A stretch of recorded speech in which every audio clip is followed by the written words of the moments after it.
privilege this morning to welcome to Spring Arbor University David Hockenbrocht. Dave came to Jackson in 1978 as president of Spartan, and that's not S-P-A-R-T-A-N, I wish it was, but it's S-P-A-R-T-O-N, okay, Spartan Corporation. He took this company from $62 million in annual sales to over $340 million. Later, he and his two partners became controlling partners in the Spartan Corporation. Spartan Corporation consisted of three divisions: automotive, medical, and defense. They had companies throughout the United States, in London, in Canada, and also in Vietnam. Dave is an investment banker and travels regularly to New York City. Dave is also chairman of the Jackson Citizen for Economic Growth Seed Fund, a venture capital fund here in Jackson that has helped start some new companies for us in our own region. Dave flew fighter jet during his 6-year tour of duty while he was in the Air Force. This summer, Dave is organizing the National Aerobatic Air Show right here in Jackson. The National Aerobatic Air Show is going to be here in Jackson July 7 and 8. And he has arranged for the people who will be coming all over the United States to stay here on our campus. So that is an exciting time for us. Dave and his wife Carol have 2 children, a daughter who's an occupational therapist in St. Louis, and a son who is a partner with Plant Moran and lives in Beverly Hills, Michigan. Their 2 children graduated from Taylor University, a sister institution to Spring Arbor University. Dave and his wife Carol live in Jackson and are active in their local church. Dave has been a speaker on a regular basis at Taylor University. His area of expertise is on the subject how to retain customers. Since customer service is what Spring Arbor University is about and should be about, it's only appropriate that we bring in a person from the corporate world to talk to us about customer service. So please join me in welcoming our speaker this morning, Dave Hockenbrocht.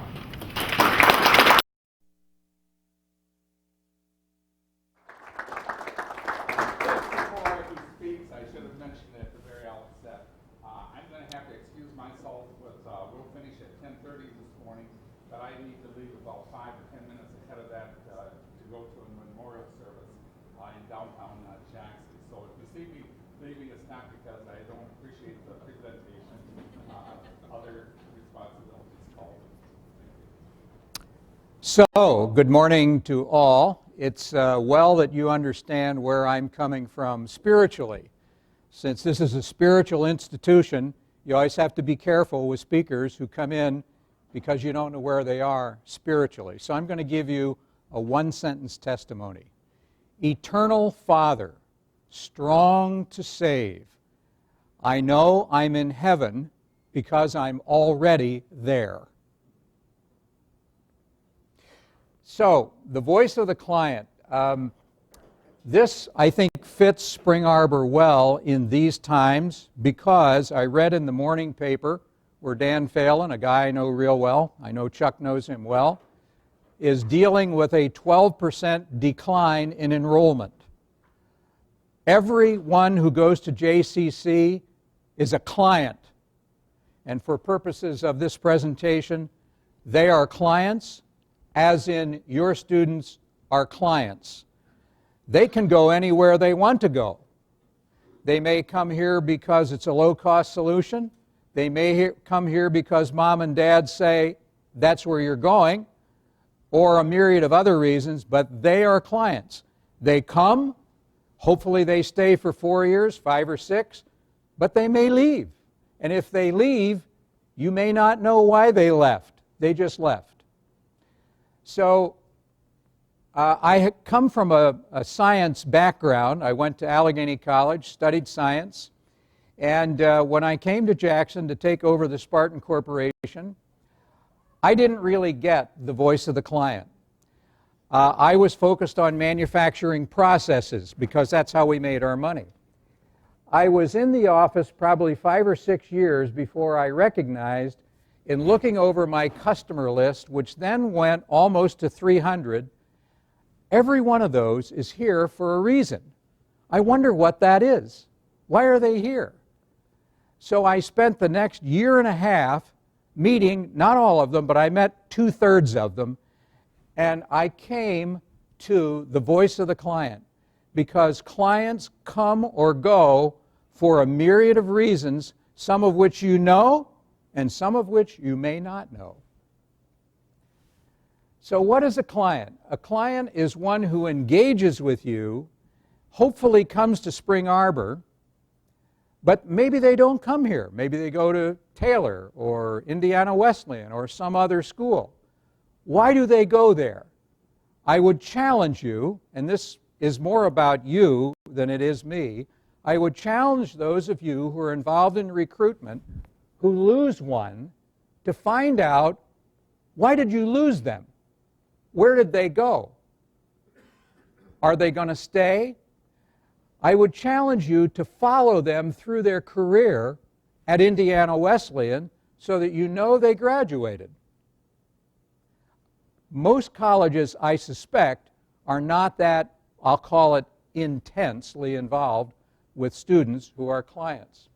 How do they impact the life of Spring Arbor University? Well, Dan Phelan has a 12% reduction to deal with. He is in the process of reducing his operating budget by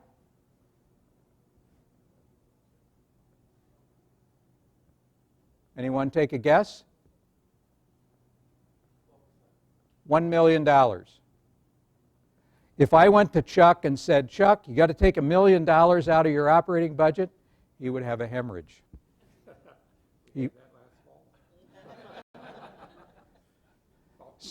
About 2.7. So follow-up questions to me, and probably not right away, but probably you'll have some. There's my email address, dwhockenbrocht@attnt.net. Send me an email. You will get a response within 24 hours. Why within 24 hours? I'll tell you later. The outcome. While I was at Spartan, we increased revenues by 434% in my 33 years running the company. That's pretty good or not so good. But I did that more on the personal side than on the manufacturing side. Spartan is a manufacturer. We're in the electronics business. I spent the first 5 or 6 years focused on manufacturing processes almost to a fault. What I really wanted was to get intensely involved with the customer. So intense customer relationships, always with a surprise or two along the way. Have you ever gone to anyone in business? I'll use the retail business as an example. And you went in and you went out and you said, with respect to the service, it's pretty ordinary. Walmart, it's pretty ordinary. But you probably can't see that. It says, tailored exclusively for David Hockenbrocht. What does that mean to you? It fits. Is it tailor-made? No, it's not. Who does that?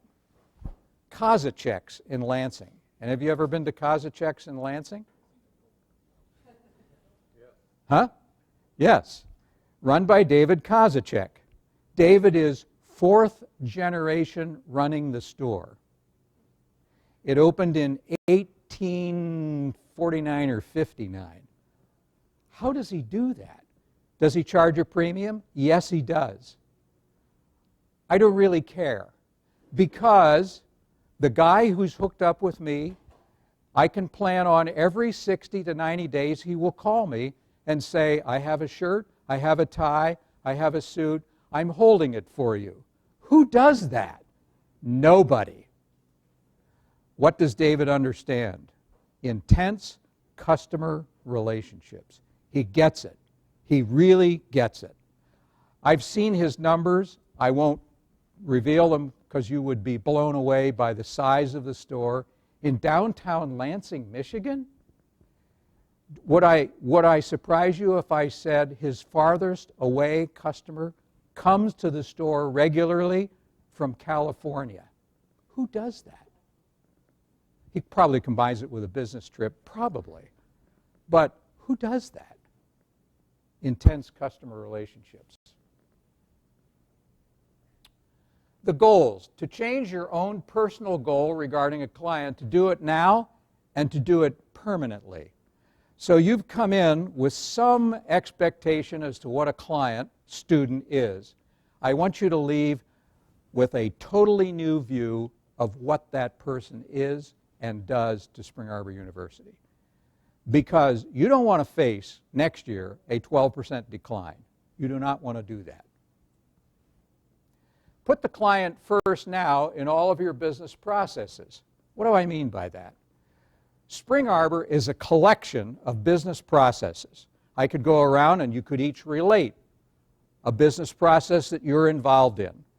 I would challenge you, how many people are really involved in your business process?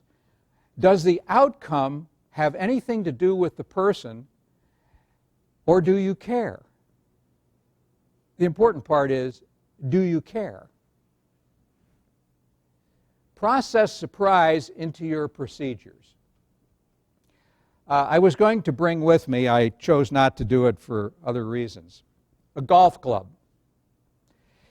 If I saw it, you would look at it and you would say, that's a pretty old club.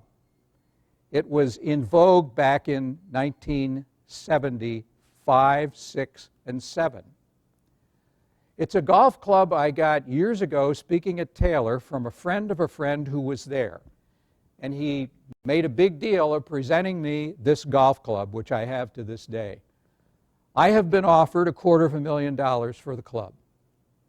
You know why? It is the club that Jack Nicklaus used to win the 1976 Masters Golf Tournament. I have it. It was given to me as a surprise for speaking at Taylor University. Now, if you're a golfer, that's the ultimate surprise, let me tell you. That's the ultimate surprise.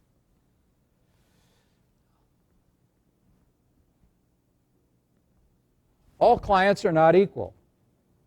So you look out and you see people who sell Spring Arbor food and clothing and shelter and T-shirts and students. They're not all equal. Each one has a greater or lesser value to the university. Distinguish how and why each is different. What does each client expect? The timeliness of response. Are you staffed to give the service he or she expects? I would challenge you, and I don't know the answer to this question, that each client has an expectation for a level of service. If you've never gone to any of your clients, those who supply food to the college, those who are students at the college, those who are prospective students at the college, ask them in a formal way what they expect in terms of service.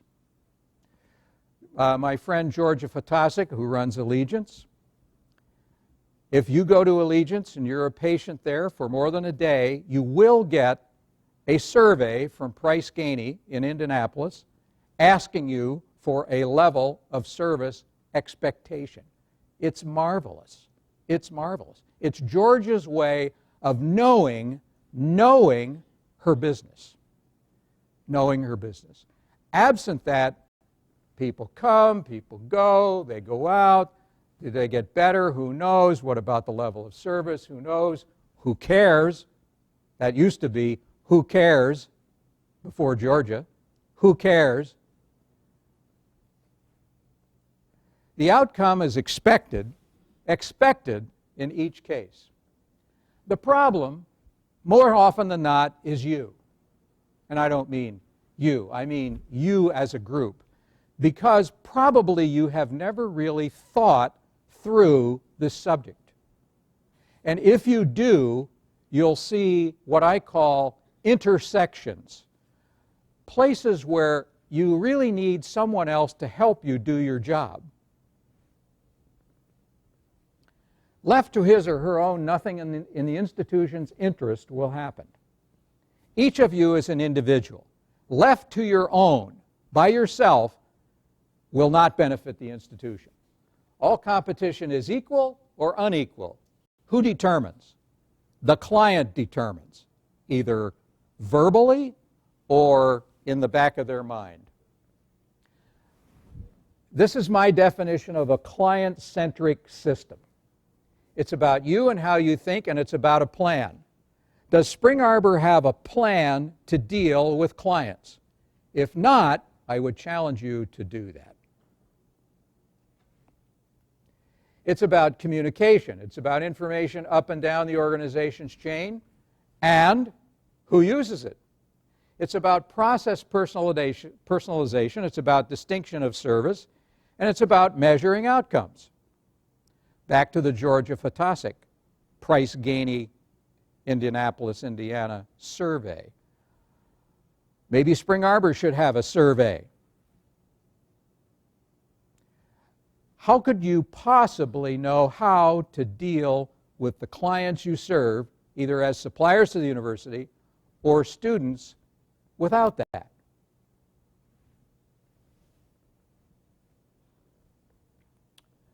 Six kisses of client death. If you violate any one of these, the client will leave.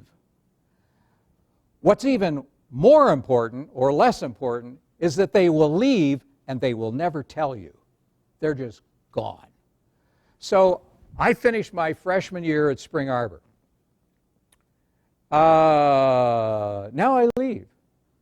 Who follows up with me about why I left? The answer is Robin Smith. And why do they leave?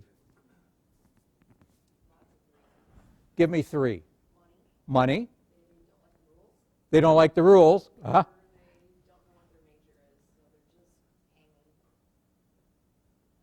So, can you take any one of those and apply it to the business process at Spring Arbor University? What do you do about it? With information, get it to the people that are directly involved with that particular answer. Do you press for a change? She's a woman of force. Yeah, I like that. That's good. That's good. That's good. Do something unexplained. I left, nobody calls. Nobody cares, but I left. Don't share information on a timely basis. I'm going to use this example 2 or 3 times throughout the presentation. So you get an email. My goal personally is to respond to every email within 24 hours. So if you send me an email Monday, Tuesday morning, you get a response. That's normalcy. I have a person I deal with in New York City on the investment banking side who is horrible. I call and say, "Did you get my email?" Oh, yeah, I did. A couple days ago. Have you responded? Well, you know. Makes me crazy. You got some of those? Yeah, you got some of those. Yeah, you got them. So let me tell you how to surprise them that will blow them right out of the water. You send them an email and you put in only the first half a sentence. Right? Just the first half a sentence. And you stop and you send it. They will be so upset, they will call you. That will break the tide. It happens every time. Every time. Every time. So that's part of using IT to your advantage, not to their advantage. Convince the client he or she is not important to your outcome. The outcome is next year, the enrollment here should be up 5 to 9%. Right? 5 to 9%. That's the goal. Can I recite a goal? Can I recite a goal? 5 to 9% next year. Let me tell you how to do that. This is for you. You contact each candidate personally. Personally. Phone call, letter. You make it so important to them to come here, they will have to go through pain and agony to go somewhere else. Pain and agony to go somewhere else. Before I finish, I'm going to tell you how to do that. You probably won't like it, but I'm going to tell you anyway. There's the first 3 kisses of client death. Here's the last 3. Don't return client phone calls on a timely basis. Today, about 4 hours is the norm. I give myself 24. But 4 hours is normal in IT world. 4 hours. Use strange term the client does not understand. You got that? Strange term the client does not. Give me an example. Say what? Yeah, nobody, I don't know what that is. It's a federal regulation? Free application for federal student aid. Should I know about that? Yeah, okay. Okay, got it. But does a student know that? An incoming student, would he or she know that? Would not know it. Mm-hmm. It's a strange term, yeah. Believe that the world revolves around you and that you are doing your client a favor by serving him. Do you know where you can experience that all the time? Say what? Yeah, sure. They don't care.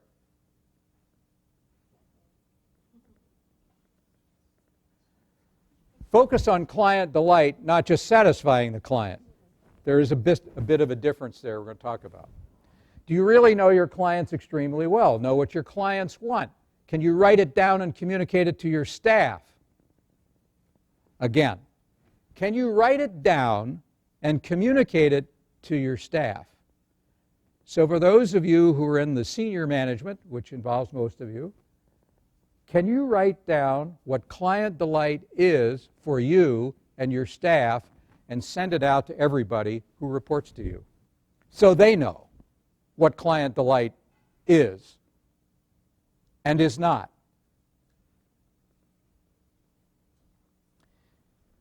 Have an ongoing process of interest to monitor how delighted your clients are or are not. Is client delight important to your personal performance review? I bet the answer today is no. Is that right?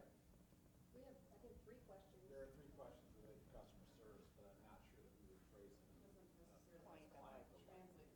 them. It's not client delight. It's not client delight. It has to do with taking care of business. Why am I not surprised? Yeah. Is client delight important to your personal performance review? When I was at Spartan, it took me 6 years to really get that the guys in marketing, we had a marketing department of probably 35 or 40 people who went around the world, sold our electronics wares, mostly defense and medical. When I did that, I had immediately 6 people call me and say, "Are you crazy?" Well, so who takes care of the client? Well, you do. You're there 3-4 times a year. You take care of the client. How do I know that they are already in love with Spartan? Nobody gets that. Nobody got it. But later on, people got it because I put it in their personal performance review, and I paid them money for doing it, and I took money away for not doing it. That got their attention, let me tell you. So if you want to do something striking, Chuck, put it in the personal performance review, pay the money for doing well, and take money away for doing not so well. You can decide what well means.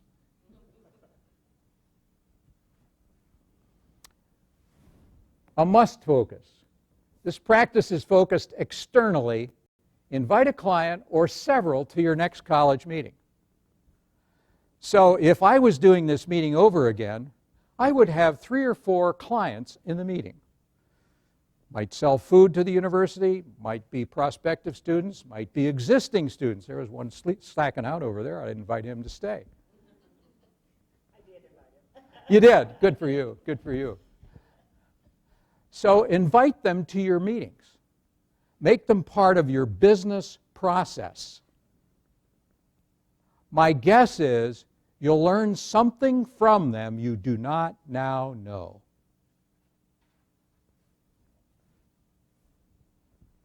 Associates are now fully empowered to delight clients. Does everyone know what to do? Comes back to writing it down and communicating it. Look constantly for better ways to delight or surprise our clients. We listen to what our clients are telling us about their needs. That's back to inviting them to one of your meetings. Adequate is never acceptable. Most of what we do is adequate. People don't talk about adequate service. People talk about bad service. And they tell 8 others about bad service. That number 3 point is a demonstrable fact. I can prove it.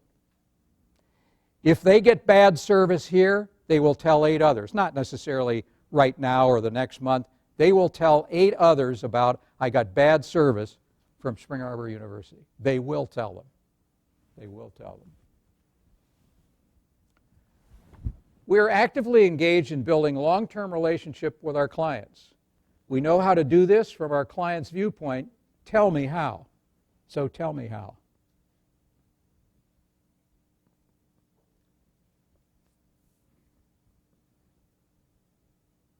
Tell me how. From an alumni perspective, we have a staff of gift officers and people in our alumni office that their job is to go out and continue relationships, continue to have conversations about where they are and how the school can still help come alongside them and meet their needs, writing things like that. That provides long-term relationships. We do that well in some cases and not so well in other cases. Do you have a business process written down so that if I had the job, you'd say, this is what I want you to do? Yes. Good, good. Number of visits, number of phone calls, number of follow-ups, based on Just sign of an interesting sideline. I went to undergrad school at Allegheny. I get regular involvements from their development officer to give money to the college, which I do. I got an MBA at Case Western in Cleveland, Ohio. I get nothing from them, 0. Why is that? They don't get the client. You would think that they would look at my background and say, you know what, the guy's probably got money. Nothing, 0, nada. Where's their development officer? I don't know.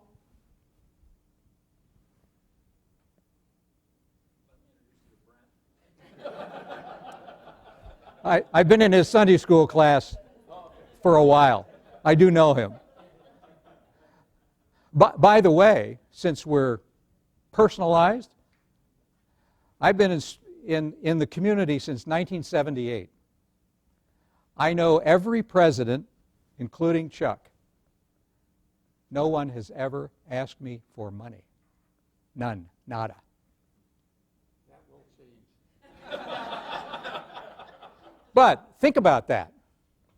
No one ever called me, came to my office? Nothing. What about voice of the client? What about client delight? What about business process? Whoops. It is 10 times more expensive to acquire a new client than to keep a current client.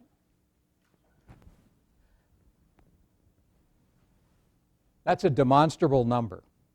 10 times. So you lose a student, Chuck and I talked this morning, you lose a student, you got to go replace him and another one. So one goes down, you got to get two. Keep the place going. Or he's cutting $1 million. If he had to cut $1 million out of the budget, my guess is some one of you might not be here.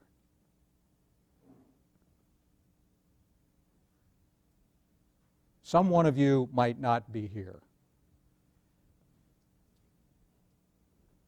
Clients are lost primarily due to indifference, 66% versus dissatisfaction, 14%.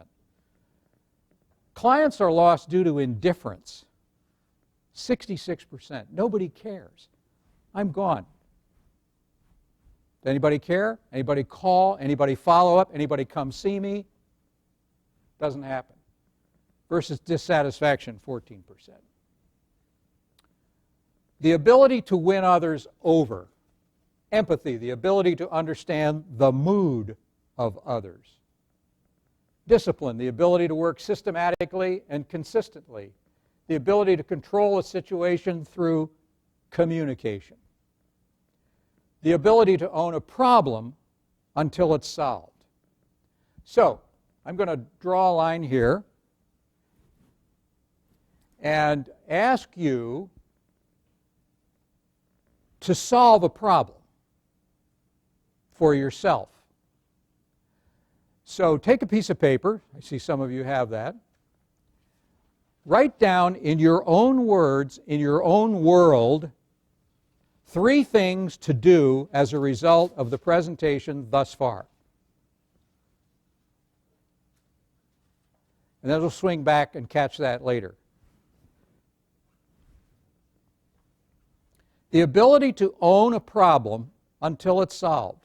I'm assuming that I've touched on a problem or problems that the university has. So it's up to you to pick 1 or 2 and articulate a solution which you can give to your staff that will change their behavior forever with respect to a client.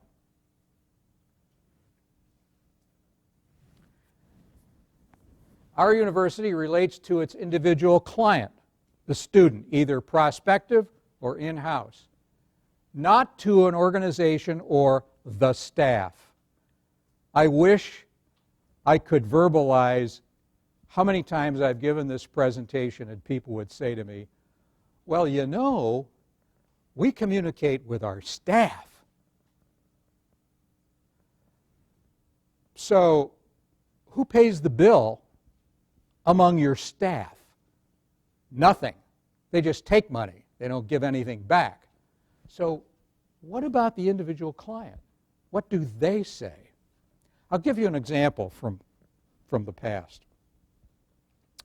I built a factory in Vietnam in 1997. Any of you been to Vietnam? You're going to relate to what I say.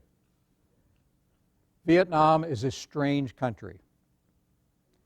I first went to Vietnam in my Air Force career. I didn't land, but I flew over many times.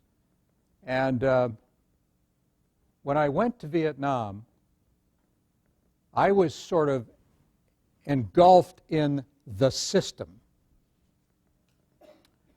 So they gave me a proposal to build a 68,000 square foot factory with a start date and a finish date.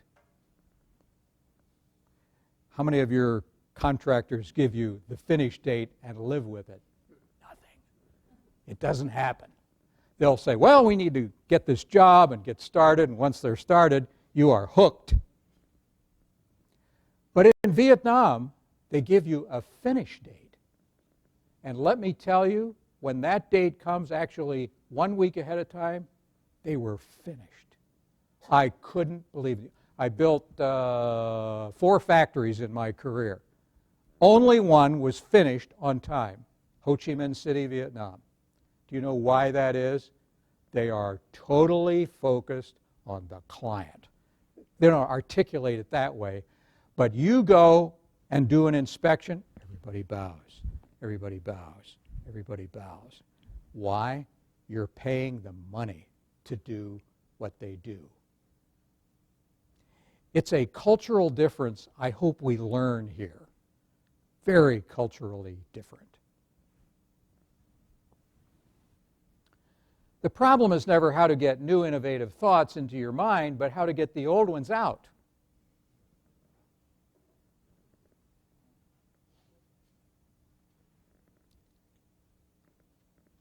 And then to implement the new innovative ones with great speed and predictable outcomes.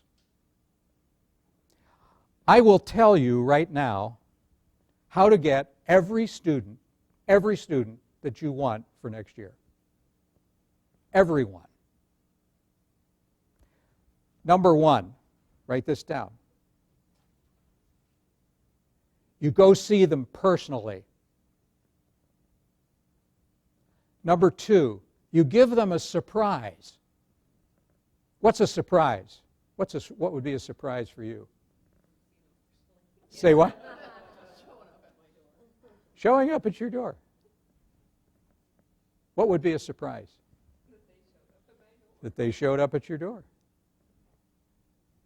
Give me another one. I would think knowing personal information about them. Sure. There is nothing like personal interaction. Letters in the mail? Who wants another letter in the mail? Our 4 grandkids, our eldest is graduating from the U of M this month, and our youngest is about to go. And our youngest has applied mostly to Christian schools, not to Spring Arbor. And no one has called. Everything is through the mail. It's astounding how people think, well, I write them a letter, and if they come, they come. If they don't come, it doesn't affect me personally. That's what the way the logic runs. It doesn't affect me personally, therefore, I'll just send them a letter. There's nothing like personal interaction, because if I take you and I put you with a student and you got 10 other students and you get involved with them on an individual basis, my guess is you're the best salesman Spring Arbor University has. They will come here. I'll guarantee that. If it doesn't, you call me up and tell me it didn't work and I'll buy your lunch. The problem is never how to get new innovative thoughts into your mind, but how to get the old ones out, and then to implement the new innovative ones with great speed and predictable outcomes. Satisfaction is meeting needs, delivering what is expected, and no more. Good is the enemy of delight. Delight is creating a life-changing experience, delivering the unexpected. Unexpected service is the key to providing the element of surprise and delight. Back to Kozacek's in Lansing. Not this suit. I bought another suit from David Kozacek. And the suit came. I paid for it. Hang on. The suit came with 2 shirts and a tie, which I didn't order. And my wife opened it and she said, "Did you get 2 shirts and a tie?" I said, "No, I just ordered a suit." She said, "Well, 2 shirts and a tie came."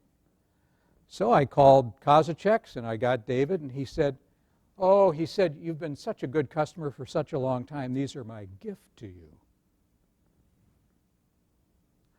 I will never forget that. You know how long that was ago? 6 years.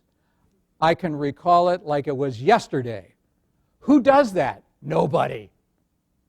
Dave Kozacek does. Do you pay a premium to go there? Yeah, a little bit. A little bit. Would I ever go anyplace else? Not on your life. If Dave has it, I'm going there. Because he has the ability to treat me properly and to campaign a surprise every once in a while.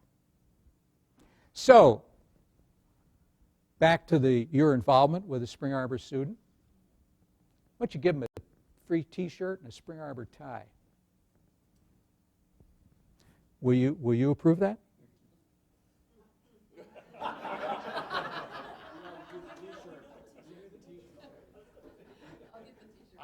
got to interrupt you just for a second. Last Friday morning, I was in Kosachek's with Dave Kosachek. I bought a sports shirt. He opened up 8 other sports shirts, unwrapped them, so I could try them on to decide which one I wanted. That's customer service. He's unbelievable. He is, and everybody that works for him has the same methodology. It's unbelievable. But, 4th generation, fourth generation? That really was to divert from that question. Sure. So the answer to the question is absolutely. Free t-shirt and a tie. And a lunch if it doesn't work. Delight is creating a life-changing experience. Chuck Webb, we did not discuss this earlier. Chuck Webb and I have a life-changing experience with Kosachek's, right? We will never go anywhere else. Now, take that and download it into Spring Arbor University and create a life-changing experience for everyone who applies here. A life-changing experience. What is that? You can articulate that. A life-changing experience. Because if they're typical, they'll get 3 or 4 letters from Christian institutions. How do I sort it out? How do I sort it out? How do I sort it out? The student will go with one who creates a life-changing experience. Delivering the unexpected service is the key to providing the element of surprise and delight. How do we know when our clients are delighted? They refer new clients to us. It's the network, the network, the network, the network, the network. They trust us enough to invest their time to communicate with us. They allow us, Spring Arbor University, special treatment. What does that mean? If I've applied to come to a university and I get 6 letters, probably no one will call me up. No one. But if you do that on a regular basis, you build it into your process, they will allow Spring Arbor University special treatment.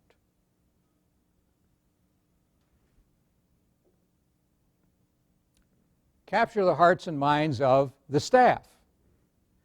Incorporate delight messages into daily activities. Now, run through your list of things to do today and think about how you're going to communicate with your staff and with those outside the university.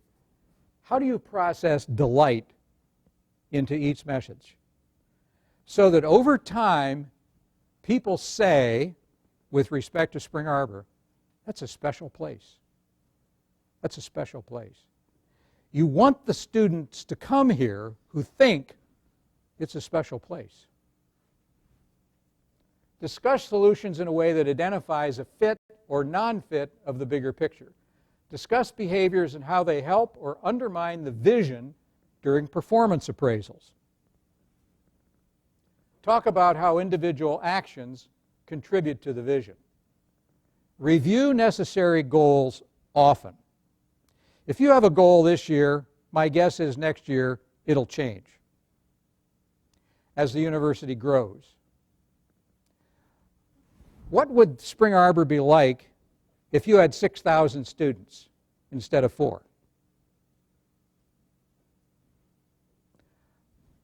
I can tell you how to get that. Challenge me. How? intense personal involvement with everyone who applies. Intense personal involvement with everyone who applies. So you get an application from a girl. Have your wife call her. There's nothing like a woman-to-woman relationship when somebody is making the critical decision of their lifetime. Where do I go to undergraduate school?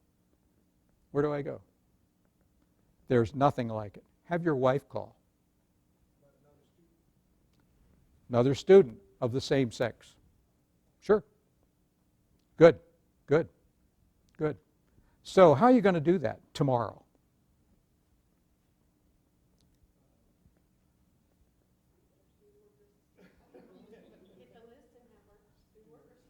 Good. Do you do that regularly? We do it in the summer at summer enrollment. I handwrite a note to every person who enrolls. To everyone who enrolls. What if they don't enroll? Well, everybody that signs up. Everybody that signs up. That's good. That's very good. Nothing like a personal note. Nothing.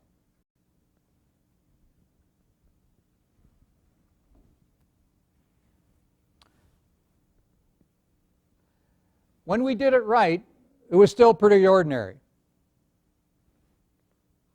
That's from the CEO of Burger King. What's Burger King doing now? Smoothies and have it your way. What else are they doing? Smoothies and Frappuccino, hand-wrapped sandwiches, as in no burgers, hand-wrapped sandwiches. Why are they doing that? Because somebody's eating their lunch called McDonald's. We define personality as a market niche. We seek to amuse, entertain, and surprise. Herb Kelleher, retired CEO of Southwest. How many of you have ever flown Southwest? That's an interesting experience. How do they do that? It's their culture. Absolutely. It's their culture. Herb Kelleher built Southwest out of nothing. And he built his own internal culture. Very unique. What we sell is the ability for a 43-year-old accountant to dress in black leather, ride a Harley through small towns, and have people be afraid of it. That's from Harley Davidson's current CEO. So those of you who are accountants, and 43, there you are. There you are. What happens when you first interact with a client? What occurs to build a relationship? Do you spend more time and money to get new clients than on enhancing the relationship with current clients? So you have 4,000 people here. What are you doing to keep the 4,000 people here for 4 years? That's a question. What are you doing? What? Give me 3 examples.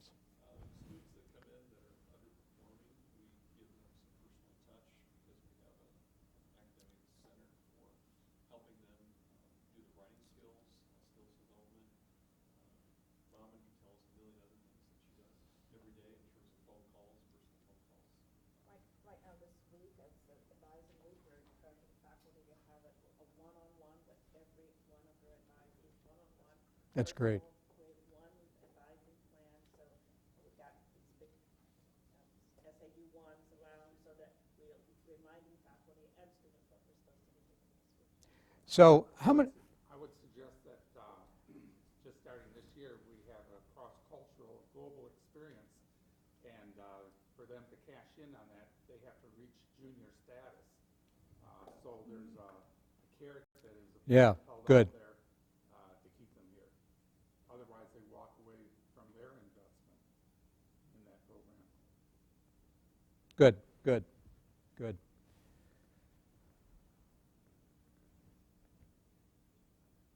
Why should we be concerned? In the average university, for each client who complains, There are 26 who feel the same way and don't speak up, they just leave.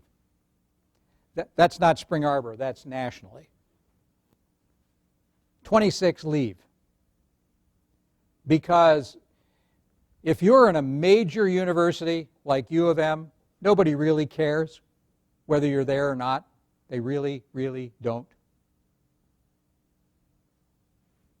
It's much more personal to come to a smaller college, smaller Christian college, where you at least have the ability of having a Christian person involved with a Christian student.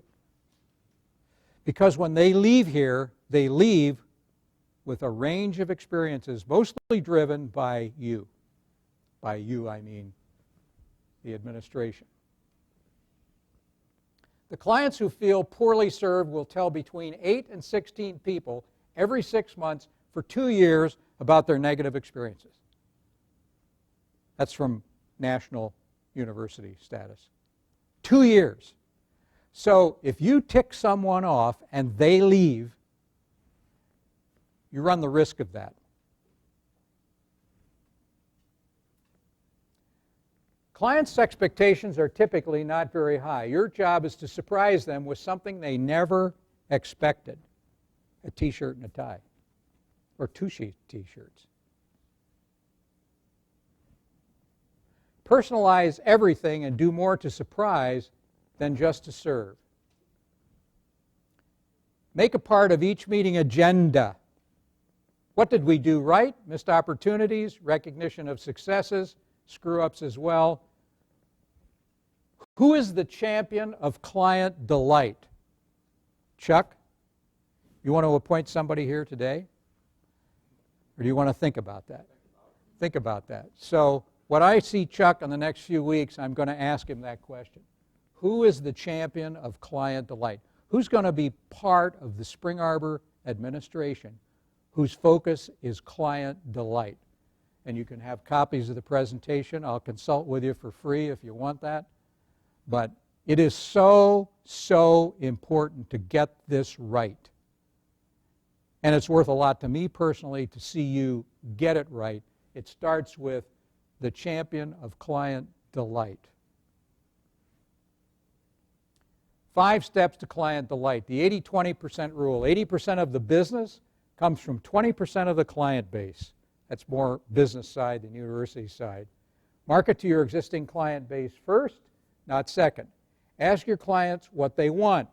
Imaginative ways to set your business apart. Establish a keep in touch program. The greatest danger for most of us is not that our aim is too high and we miss it, but that it is too low and we reach it. The greatest danger for most of us is not that our aim is too high and we miss it, but that it is too low and we reach it. Thank you. Now go listen to your client's voice. You've been a gracious audience. Thank you very much.